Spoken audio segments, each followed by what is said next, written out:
Sirius Événements, le territoire de l'Ouest, l'Office de tourisme et les ports de plaisance de l'Ouest présente Globe 40, étape La Réunion.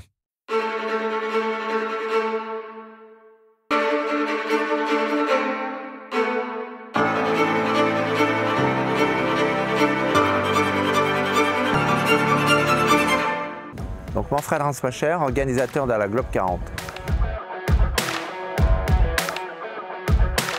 Alors la Globe 40, c'est la deuxième édition, donc 2025-2026. La première a eu lieu en 2022-2023, donc c'est un projet très ambitieux qui est né en 2019 de cette idée de faire un tour du monde avec ces supports, les classes 40, qui sont des bateaux très intermédiaires entre des bateaux type Figaro, qui sont plutôt de la course côtière, et les bateaux du Vendée Globe type 60 pieds. Donc c'est vraiment une volonté de développer cette classe et de lui donner cette grande ambition océanique autour du monde.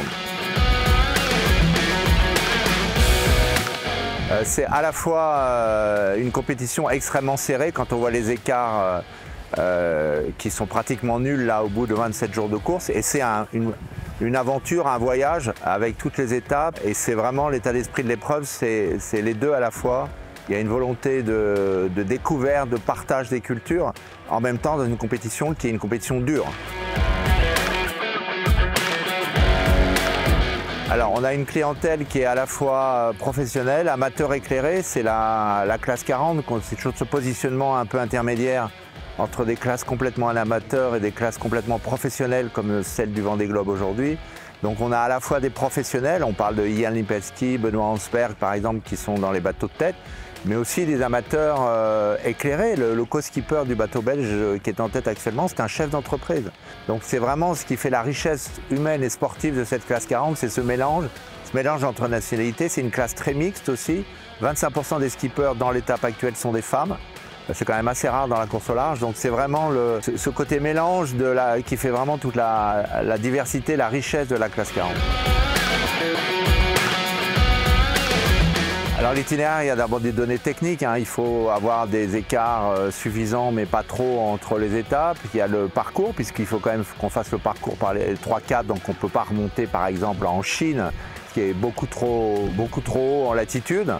Et puis après, il y a les envies, il y a les territoires, il y a les contacts, c'est un savant mélange entre tout ça.